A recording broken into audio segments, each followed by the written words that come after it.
किन्नर चुड़ैल। गोरखपुर नाम का एक गांव हुआ करता था। उस गांव में ज्यादा लोग नहीं रहते थे। उस गांव में एक गर्भवती विधवा औरत रहती थी। उस औरत का नाम कमला था। कमला अपने घर में अकेली रहती थी। उसके पति की सारी जायदाद उसके नाम हो गई थी, पर सभी गांव वाले उस औरत को मनहूस औरत समझा करते थे और सभी उससे नफरत किया करते थे। एक बार कमला राशन की दुकान पर खाने का सामान खरीदने जाती है। भैया जी, जरा 1 किलो दाल चावल देना। अरे हाय हाय हाय हाय हाय हाय! अरे मनहूस औरत, मेरी दुकान में अपशुगन करवाने आ गई क्या? हैं? चल जा यहाँ से। मैं कुछ नहीं देने वाला हूँ तुझे। भाग भाग यहाँ से, चल जा, निकल। भैया जी, ऐसा मत कहिए। मैं गर्भवती हूँ, मुझे खाने की बहुत जरूरत है। मुझे खाना दे दीजिए। दुकानदार कमला को वहां से धक्के मारकर भगा देता है। तभी कमला रोते रोते उस गांव के किन्नरों के इलाके में आ जाती है। गांव वाले किन्नरों को उसी इलाके में रखा करते थे, क्योंकि वो लोग किन्नरों को पसंद नहीं करते थे और उनके इलाके में रहने से मना करते थे। तो किन्नरों ने उसी गांव में अपना एक इलाका बना लिया था। जब किन्नर लोग देखते हैं कि एक गर्भवती महिला रोते रोते उनके इलाके में आ गई है, तो सारे किन्नर कमला के पास जाकर उसका हाल पूछने लगते हैं। क्या हुआ बहन, तुम्हारी गर्भवती अवस्था में इतनी बुरी हालत कैसे है? तुम रो क्यों रही हो? तुम डरो मत, हम तुम्हें कोई नुकसान नहीं पहुंचाएंगे। तुम शांत होकर सब बताओ कि हुआ क्या है। मैं कमला हूँ। मैं गांव के दूसरे इलाके से आई हूँ। 2 महीने पहले ही मेरे पति की मौत हुई है। मुझे गांव के लोग मनहूस मानते हैं, क्योंकि मैं विधवा हूँ और गर्भवती भी।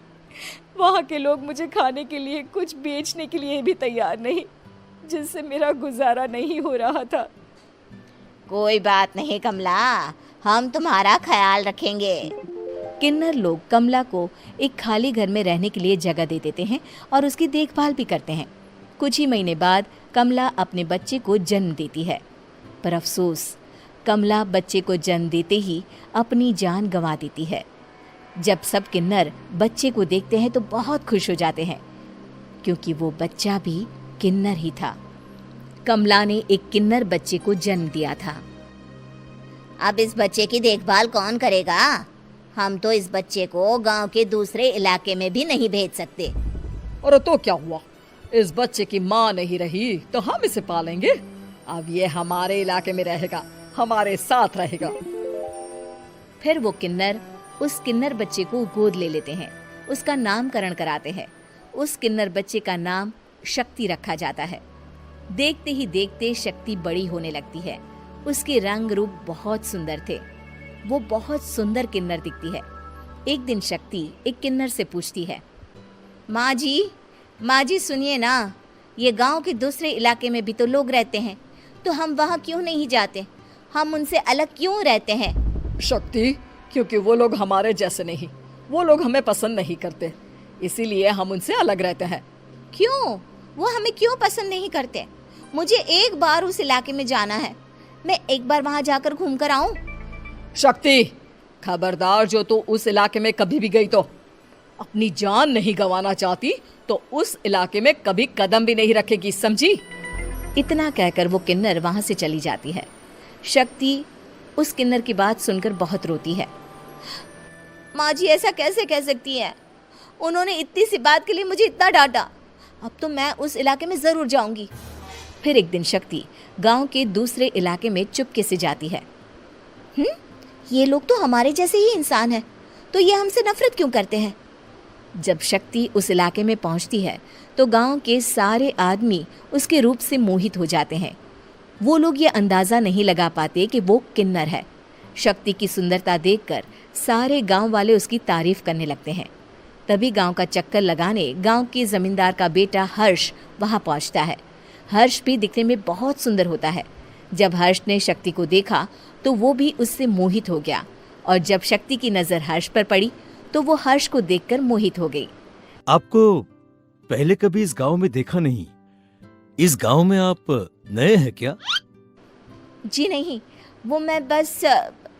तभी शक्ति बोलते बोलते रुक जाती है और मन में सोचने लगती है, अगर मैंने इनको बता दिया कि मैं दूसरे इलाके से आई हूँ तो वो समझ जाएंगे कि मैं किन्नर हूँ, इसलिए मुझे इनसे झूठ ही बोलना पड़ेगा।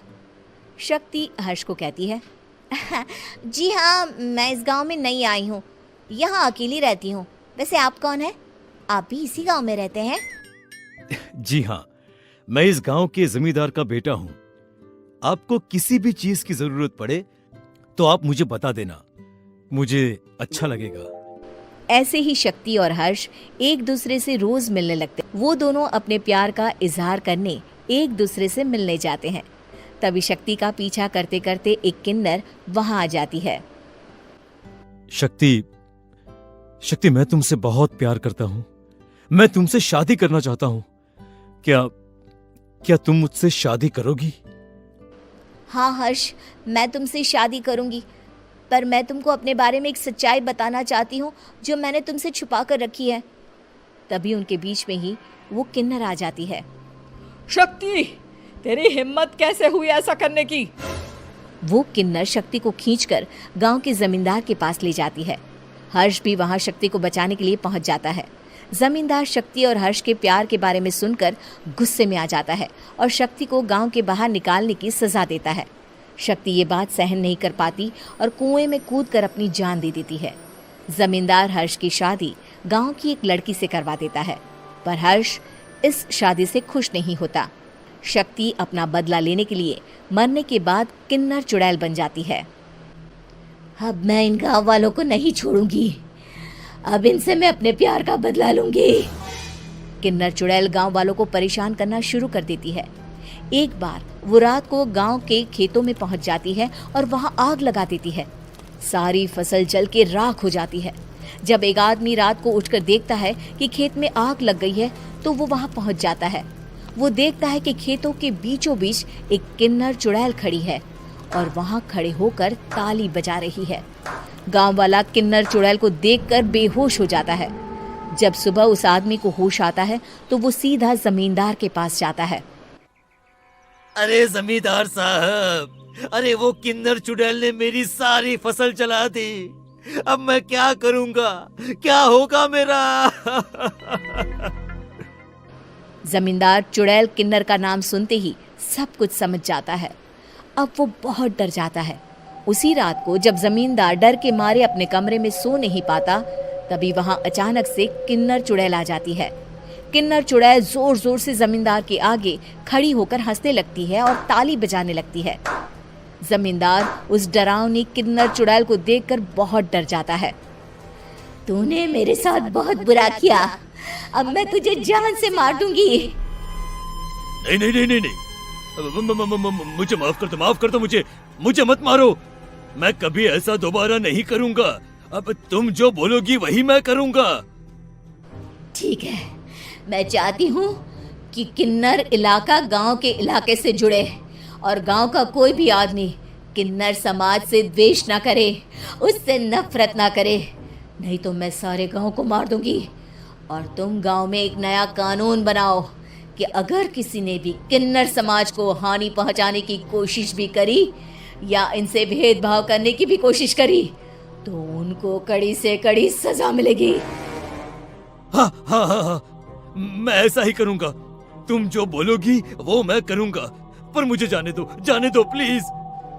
तब वो किन्नर चुड़ैल वहां से चली जाती है।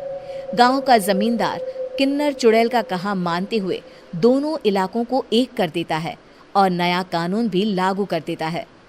तब से वहां किन्नर समाज और बाकी गांव वाले शांतिपूर्वक रहने लगते हैं।